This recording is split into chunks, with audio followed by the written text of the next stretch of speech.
खुलुमबाय लोगोफोर, नोंथांमोनखौ डियार ब्रह्म चेनेलाव आरो फिन खेबसेबाव बयखौबो बरायनाय बावहरग्रोनाय जाबाय। आं दिनै नोंथांमोननि सिगाङाव आरोबाव माखासे सानसेनि खौरां लानानै फैबावलायबाय। आसा खालामो नोंथांमोनहा खौरांखौ खोनासंनानै मोजां मोनगोन। दिनैनि गिबि खौराङावनो दङ फाइल केस, सिबिआइ नायबिजिरनो बिथोन, दायनिगिरि जायोब्ला आं जेलाव थांनो थियारि, बिटिसिनि सिएम प्रमद बर'।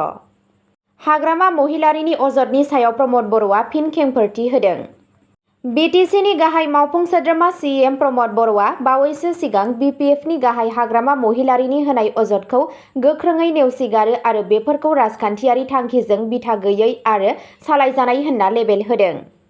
चिराङाव सुबुं जथुमफोराव बिबुंथि लाखिनानै बर'आ महिलारिखौ दैदेनगिरिनि फोथायजाथाव गैयै आरो राजखान्थियारि मुलाम्फानि थाखाय नंखाय बिबुंथि होनायनि थाखाय सोंखारिदों। बर'आ बुंदों, राजखान्थियारि जाहोननि थाखाय हाग्रामा महिलारिया जेबो बुंनो हायो। गुलि गावनायनि हाबाया आंजों नङामोन, नाथाय बिथाङा खालामदोंमोन। दासिमबो बिथांनि मुङाव केस रेजिस्टार खालामनाय जादों।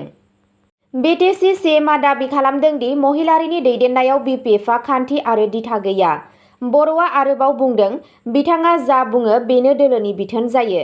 बिथांनि उनसंगिरिफोरा बिथांखौ सनमाननि थाखाय नङा, नाथाय गिनानै मानियो। बड'लेण्डनि मुंख्लंफोरनि नखरफोरनि थाखाय थांखि खालामनाय 5 लाख रां अनसुंथाइ होनायनिफ्राय बिटिसि सोरखारा 2 लाख रां जाख्ल'दों होनना महिलारिनि दाबिनि फिननायाव बर'आ बे अजदखौ गोख्रोङै नेवसिगारदों। बिथाङा बुंदों, जुदि हाग्रामानि खाथियाव फोरमान दं अब्ला बिथाङा केस होनांगौ। आं सिबिआइ नायबिजिरनायनि थाखाय थियारि आरो जुदि दायनिगिरि मोनोब्ला आं जोबथेसालिखौ नाजावगोन। बर'आ गोख्रोङै बुंदों दि महिलारिनि 17 बोसोर खुंथायआ गं 300 मुंख्लं नखरफोरखौल' मुलाम्फा होदों।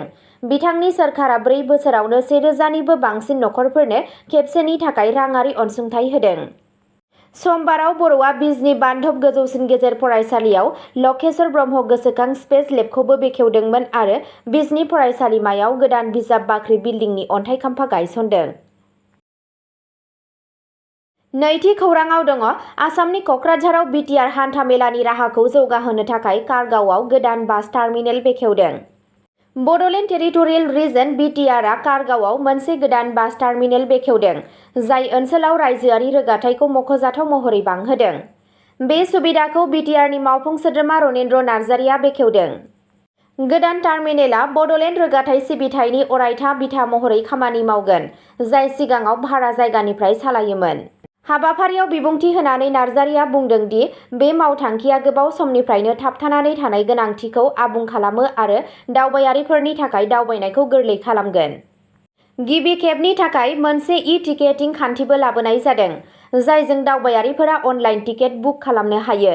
मावख'गिरिफोरा बुंदों दि बेयो क'क्राझारसिम थांलाय-फैलाय खालामग्राफोरनि थाखाय सुबिदा आरो फोथायजाथावखौ साबसिन खालामगोन। बिबानगिरिफोरा फोथायो दि गोदान टार्मिनेलआ बड'लेण्ड आरो खाथि-खालानि ओनसोलफोराव फोनांजाबनायखौ बांहोगोन, जायजों गासै रायजोआरि हान्था-मेलानि नेटवर्कखौ गोख्रों खालामगोन। थामथि खौराङाव दङ जिएमसिएइच एनआइसिइउआव मोनसे बिसनानिफ्राय गोग्लैनायनि उनाव सासे जोनोम जागोदान गथ'नि जिउ खहा जादों। समबारनि फुंआव गुवाहाटी मेडिकेल कलेज आरो देहा फाहामसालियाव मोनसे दुखुनांथाव जाथाय जादों, जेब्ला निअनेटेल इन्टेन्सिभ केयार इउनिटआव बिसनानिफ्राय गोग्लैना सासे जोनोम जागोदान गथ'नि जिउ गोमायो। नुनमाथि स्मिथा डेकानि न'आव जोनोम जानाय गोरलै गथ'खौ जन्दिस फाहामथायनि थाखाय थिसननाय जादोंमोन। सरासनस्रा नायबिजिरनाय समाव मावफारियाफोरा मिथिनो मोनो दि सानै गथ'फोरा गावसोरनि बिसनानिफ्राय गोग्लैदों। दुखुनि बाथ्रा दि बिसोरनि गेजेराव सासेखौ फट'थेरापि बिसनायाव फासि नांनाय मोननाय जादों आरो बासायनो हायाखै। जिएमसिएइचनि प्रिन्सिपाल डक्टर अच्युत चन्द्र बैश्यआ बेखौ देहा फाहामसालियाव बेबादि गिबिसिन जाथाय होनना बुंदों आरो बुंबावदों दि इसिङारि नायबिजिरनो बिथोन होनाय जादों। गोरोन्थिखौ सिनायनो थाखाय सीसीटीवी फुटेजखौ आनजाद नायनाय जागासिनो दं। बिथाङा मानिना लादों दि एनआइसिइउआव बांद्राय होंगो-दोंगोआ मोनसे गेदेर जेंना, जेराव 80 बिसना दं नाथाय गोबां समावनो बांसिन गथ'फोर थायो। नखरनिसिम दुखु फोरमायनानै डक्टर बैश्यआ नायबिजिरनाया जोबनायनि उनाव गोख्रों राहा लानो खोथा होयो। ब्रैथि खौराङाव दङ आसामनि श्रीभूमियाव उन्दै गथ'सा हिन्जावसाखौ हानजा जिनाहारि खालामदों, 4 हमजादों। श्रीभूमिनि राताबारि ओनसोलाव सासे 14 बोसोर बैसोनि खोमा खोनायै हिन्जावसाखौ हानजा जिनाहारि खालामनाय जाथायजों लोब्बा थानाय 4 सुबुंखौ खानाय जादों। बे जाथाया 16 आगस्टआव जादोंमोन आरो 17 आगस्टआव बारग'नाय नखरनि सुबुंफोरा अजद होनायनि उनाव दायनिगिरिफोरखौ हमनाय जादों। पुलिसआ जाथायखौ जोबोद गोथौवै सामलायगासिनो दं। 3 दायनिगिरिफोरखौ पुलिस बेंटियाव दैथायहरनाय जादों आरो 4थि सासे उन्दै गथ'साखौ आश्रय न'आव दैथायहरनाय जादों। बिबानगिरिफोरा बे आयदानि सायाव आरोबाव नायबिजिरगासिनो दं। 5थि खौराङाव दङ बिजनीआव बिटिआरनि 6थि स्कुल स्पेस लेबखौ बेखेवदों प्रमद बर'आ। बिटिआरआव सोलोंथाइ बिथिंखौ जौगाहोनो नाजानायाव सीएम प्रमद बर'आ गाहाय मन्थ्रि श्री बिजनी बान्धव एचएस फरायसालियाव लक्षेश्वर ब्रह्म गोसोखां स्पेस लेबखौ बेखेवना होयो। बेयो बिटिआरआव गायसनजानाय 6थि फरायसालि स्पेस लेब, जायखौ बिगियान आरो अख्रांमा फरायनायाव फरायसाफोरखौ थुलुंगा होनो थाखाय डिजाइन खालामनाय जादों। बे हाबाफारिनि समाव गाहाय मावफुं सोद्रोमाया बिजनी फरायसालिमायाव गंसे गोदान बिजाब बाख्रि बिल्डिं लुनायखौबो बेखेवदोंमोन, जाय ओनसोलनि सोलोंथायारि बिथायारि सानज'थायखौ बांहोयो। प्रमद बर'आ मुंख'दों दि बेफोर नाजानायफोरा गासै बिटिआरआव फरायसाफोरनि थाखाय साबसिन सोलोंथायारि खाबु होनो थाखाय सोरखारनि बावसोमनायखौ दिन्थियो। 6थि खौराङाव दङ बिटिसिआव बिजेपिआ देरहायोब्ला भिजिडिसिआव बिसायख'थि खुंगोन, गिबि मन्थ्रि शर्मा। खौरां बिजोंनिफ्राय मिथिनो मोननाय खौरां बायदियै रबिबारखालि गिबि मन्थ्रि डक्टर हिमन्त बिश्व शर्माया बुंदों दि बड'लेण्ड टेरिटरियेल काउन्सिल बिटिसिआव बिजेपिआ गोहो मोननो हायोब्ला गामि गौथुम जौगाखां कमिटि भिजिडिसिनि बिसायख'थि जागोन। बिथाङा मुंख'दों दि सायख'नाया फैगौ फुजा फोरबोनि सिगां जागोन। डक्टर शर्माया बेखेवनानै होदों दि बिजेपिआ 3थि थाखोनि बियाब थाखोआव बिसायख'थियाव बाहागो लाया, बबेखानि 1थि आरो 2थि थाखोनि बियाबफोराव बिसायख'थि जागोन। बिथाङा बेखौबो इंगित होयो दि भिजिडिसिनि बिसायख'थि गैयाब्ला बिटिआरआ जेबो गुबै सोलायनायखौ मोनदांनाय नङा, जेसेबांखि नाजाया मानो।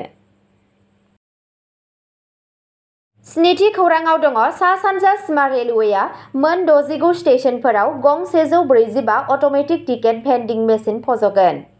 सा-सानजा सीमा रेलवे (एनएफआर) आ गावनि आवथानि सिङाव थानाय मोन 69 स्टेशनफोराव गं 145 अट'मेटिक टिकेट भेन्डिं मेसिन (एटिभिएम) फज'नो फोसावदों। एनएफआरनि बायदिब्ला बे आगाननि थांखिया टिकेट काउन्टारफोराव गोलाव सारि जानायखौ बाङाइ खालामनाय। एटिभिएमफोरा 24x7 मानसि गैयै कियस्क महरै खामानि मावगोन, जायजों दावबायारिफोरा स्मार्ट कार्ड एबा किउआर क'ड बाहायनानै थिखानाय नङै टिकेट बायनो हागोन। रेलवेआ मोनसे फोसावलायाव बुंदों स्मार्ट कार्डफोरखौ मुं सायख'जानाय टिकेट काउन्टारफोराव रिचार्ज खालामनो हायो, जाय मोनसे गोरलै आरो जेंना गैयै दावबायनायनि मोन्दांथिखौ रोखा खालामो। गाहाय सुबुं फोनांजाब मावख'गिरि कापिंजल किशोर शर्माया आरोबाव फोरमायदों दि रेलवे बर्डनि 85% थांखिनि बेरेखायै मेल आरो एक्सप्रेस सिबिथाइफोरा मख'जाथाव बांनायजों ट्रेनफोरनि समनि फारागथियाबो जौगादों। अब्ला दिनैनि खौराङा एसेनोसै, गोजोन्थों।